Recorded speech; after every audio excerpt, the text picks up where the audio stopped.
What's up guys, my name is Ace, and welcome back to the Versus series. This is a series that I've kind of been neglecting lately, and it's where I put two different elements or aspects of the game against each other to see which one comes out on top. Usually this involves weapons, but sometimes it involves other things like the sticky grenade versus the frag grenade. In today's episode, we're going to be looking at what is generally considered to be the top two bolt-action sniper rifles. This is the Kar98 versus the M1903 Springfield. Now, before the patch we got about 3 weeks ago where the Kar98 was nerfed, that gun was the clear winner. There was no reason to use the M1903 Springfield over the Kar98k because it simply had a faster aim down sight time, which is extremely important when you're talking about a quick scoping rifle. Now that the Kar98 has been nerfed, it's a much closer race between these two, and I've seen people on both sides of it. Some people are saying there's no reason to use the Kar98 anymore because the M1903 is just simply superior, and a lot of other people are still saying that the Kar98 is the better sniper rifle. So let's start breaking down the stats and putting these side by side. First up, one of the most important stats with sniper rifles is their one-shot kill potential. The Kar98 is a one-shot kill in core game modes anywhere from the waist up, so lower torso, mid-torso, upper torso, arms, hands, neck, and head, all of those are going to be one-shot kills. If you shoot them in the legs or the feet, it isn't going to be an instant one-shot kill on a full health enemy. With the M1903 Springfield, on the other hand, this one does have a noticeably larger one-hit kill area, and this is anywhere in the body aside from the feet. So even if you shoot them in the leg, you're still going to be getting a one-shot kill with this rifle. So clearly in this area, the M1903 is the superior gun, although I will say it's still pretty easy to get one-shot kills with the Kar98k. It's not nearly as bad as the Lee Enfield, for instance, where you can't be hitting them in the arms or else you won't get a one-shot kill. As long as you're aiming waist up, which most people will be doing, you're going to be getting a one-shot kill with both of these sniper rifles. Moving on to what I would also consider to be one of the most important stats with sniper rifles, this is the aim down sight time.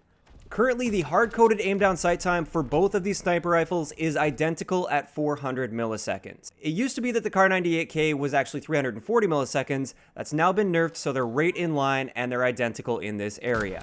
Next up, we have rate of fire, and rate of fire is really important if you run into two enemies or if you miss your first shot and you need to get that follow-up shot. The Kar98k has a rate of fire of 109 rounds per minute, whereas the M1903 Springfield fires a little bit slower at 85 rounds per minute. When I fire two consecutive shots side by side here, it might not look like too much, but with the fast pace of Call of Duty, these few frames that you gain between each shots with the Kar98k can often make the difference between life and death when you miss your first shot. Moving on to the next stat, this is idle sway, so the ability to stay on target without holding your breath. It turns out when you put them side by side here, they appear to be completely identical. As for our magazine capacity, once again, they're exactly the same at 5 rounds. And our reload add time is almost identical between the two. It's 2.486 seconds for the Kar98k and 2.469 seconds for the M1903. This is literally a 1 frame difference, which is absolutely negligible. The final stat to compare with these two is their Hipfire Spread, and once again, this is identical. So these guns are practically the same in most of the categories that count, although, like I said, the M1903 is a lot more forgiving when it comes to the one-shot kill area. You can still shoot them in the leg and get a one-shot kill, but the trade-off for that is a slightly slower rate of fire. So at the end of this, personally, I would still go with the Kar98k. I really don't find myself getting hit markers with that gun often at all because I'm very rarely hitting people in the legs. Most of the time, if they're using cover properly anyways, you'll never even see their legs, you're only seeing their upper body. And therefore, that increase to your one-shot kill potential with the Springfield is going to save you in relatively few situations. When we compare this to the rate of fire that you gain with the Kar98, I would say this actually saves me in a lot more situations where I miss that first shot and I need to get that quick follow-up shot.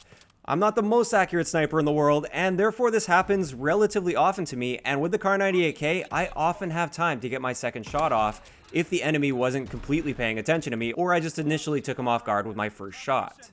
So that's my personal preference. I'd say the 1903 is still an excellent sniper rifle. There's really not much of a difference between these two, and for most situations, I wouldn't really feel like I'm missing out by using the M1903 over the Kar98. It's just based on my preference, I personally would go with the Kar98k.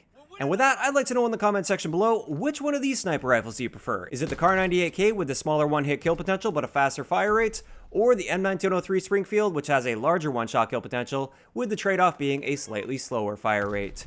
If you enjoyed the video, a like rating is always appreciated, and don't forget to subscribe for more if you haven't already. I'll talk to you guys next time.